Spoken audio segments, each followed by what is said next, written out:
Today I'm going to be working on building a drawer system for my Land Cruiser, 2004 Toyota Land Cruiser. I went ahead and cleared everything out of the back here, and I'll add a how-to video at the end for removing the seat belts for the rear jump seats, which I've also taken out. But what I'm going to do is just quickly walk you guys through the basic plan for the drawer system, and then I'll kind of provide video updates along the way as I build major components rather than recording the whole thing. But what I'm thinking is kind of a 2-drawer setup, probably 12 or 13 inches tall.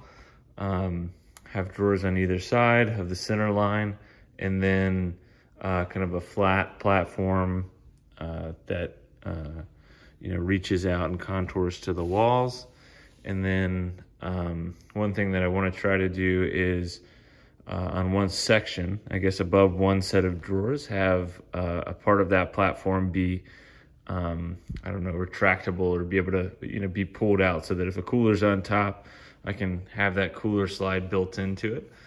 Another feature that I'm thinking is to have some kind of extendable platform from here over the back seats. So if I want to make a full-size cargo bed, or even a sleeping platform, I could use it as that. So that's what I'm going with. I went and bought materials. I'm going to build the frame out of 3/4 inch plywood, and I found some maple hardwood that I think I'm going to use for the top, although I also have some rubber material I might use. So I think I haven't quite figured that part out yet, but we'll get there. So stay tuned. All right, so here's my first step. I've got the frame set up here, and I've got it set up so that there's just about 3/4 inches of space here where a faceplate will go on. I've got my little shelf here for the cooler slide. I have a little bit of a smaller drawer on this side, and a bit of a deeper or bigger drawer on this side. I measured this thing out so that specifically so that it would be just shy of full width, and the reason being, I've got these little kind of come along bolts that I want to be able to hook into this bit and attach up here somewhere. So it's 42 inches in width, which is, I think it could be up to 43 or 43 and a half, but that gives me just enough space on either side to lock that in. With a 1/4 inch play up here, the way it works out is that I get a little bit of clearance from this back seat. I'll show you this. From this back seat here when it's retracted, and that'll give me a 1/2 inch to add a back plate, and then 3/4 inches to add a top to it. So I should have enough room there. Next step, I think I'm going to route some of this out.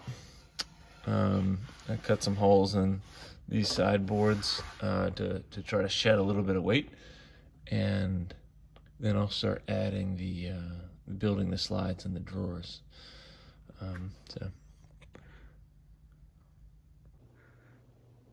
All right, so now I got the drawer slides in. On the top here's for the cooler slide. You might be able to imagine how that works.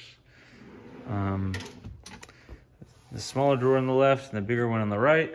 I cut some weight out of the frame, just really crudely, honestly. I kind of did a terrible job. I was using a router. Probably could have used a jigsaw, but it doesn't matter much because you're not going to be able to see that. This side of the faceplate is going to kind of go to the door, and I might put an electrical panel there one day, but this is going to be the open side, so that side's nice and clean, and I'll paint that black. But yeah, slides are in. Cut a few spots out for weight. Didn't get much out, but maybe a few pounds. And then I also kind of cut clearance for these brackets, which is where the box was resting before. Now it's kind of sinks into the carpet and sinks into the, there's like foam padding under the carpet. So I think that'll make for like a more flush and level mount and potentially less rattling. All right, drawers are in. Looking pretty good. I've got it sitting pretty much where I think it's gonna be ultimately. Might have a little more tinkering to do with it, but I did paint a few more things, just little areas where I thought you might be able to see. Again, there's going to be a faceplate here and then a faceplate for the drawer, but you know, when you open it, you might be able to get a look down in there, and I just kind of wanted it to, you know, not look like raw plywood. So touched up a few spots. The drawers are really nice. I like these slides. If I didn't say it already, I'll include the links to them in the description. The one thing I'll say is I decided to buy one pair locking and one pair non-locking just to save some money. They were like $70 or $80 for the locking and like $50 for not locking. And I really didn't think that I needed double locks. I still don't. This has kind of a soft stop in here, and it sits pretty firm. Like I don't imagine that rattling around much when I drive. Actually, I don't think it'll rattle at all. It's very solid, but the one caveat is that when the drawers are all the way out and this left one locks, there's a little bit of a wiggle to the drawer, because that right one is still going to go back and forth, which is fine with me. But if you wanted it to be like a super firm table or something like that, you might want to use double locking, which is what I did for the cooler slide. I figured I might have some pretty serious weight up there, and you know, having that double locking mechanism seemed to make sense for that. So I don't think there are any other updates. Next, I'm gonna build the faceplate, which I also have maple for. Oh, one other thing. I decided to go with 1/2-inch maple on the drawers, and I'm glad I did. I thought that it was going to be maybe too thin and not sturdy, but it's definitely sturdy. You know, even with some of these ribs in here I put for dividers eventually. So I'm definitely glad I did 1/2-inch to save on the weight. Would do it again that way.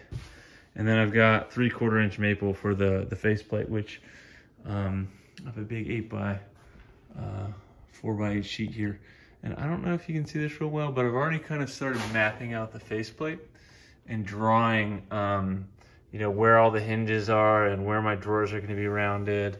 And the way I did that was to basically base everything off center.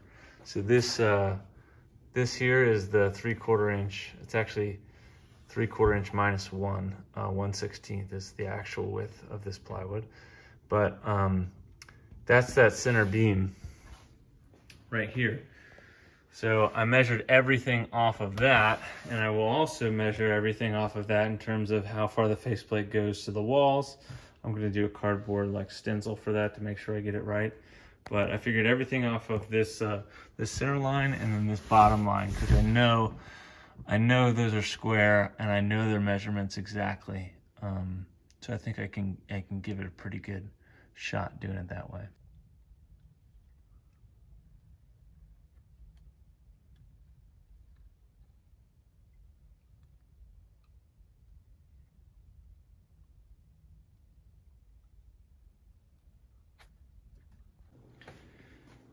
All right, here's one more look at the faceplate up close before I cut it. I've been procrastinating this part because I'm a little anxious about it. I really get one shot at it unless well, if I mess up, I just need to buy more wood, because the rest of that panel of maple is allocated to the top of the box. But again, you have kind of just designed everything off of this center line here, marked out the hinges and kind of where I want the template to be cut. If this is the center board there, the template is about 1/4 inch wider on each side. So obviously I have to cut cut gaps there in that template so that the hinges have room to come out. And then I'll have, I'm hoping to just use the pieces that I cut out for the fronts to the drawers. If I can do that carefully enough, hopefully it'll work out. I've measured out little spots for hand grips, and even to the best that I could, considered how wide the cut would be. So I don't know, I think I got it all measured out right. We'll see. I'll check in after I cut it up and try to put it on. All right, the faceplate's in, and I am super happy that I didn't screw it up.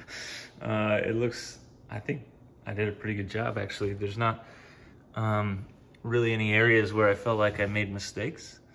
Some of this in here, I had planned to make these rounded, these things rounded, but I just thought they looked better square, and cutting them off the top like that. I might need to sand off some of these burn marks still. But one thing that I didn't account for is on this slide here, it's got like a little thing that gets in the way. Sorry. It's funny, it's like got this little hook.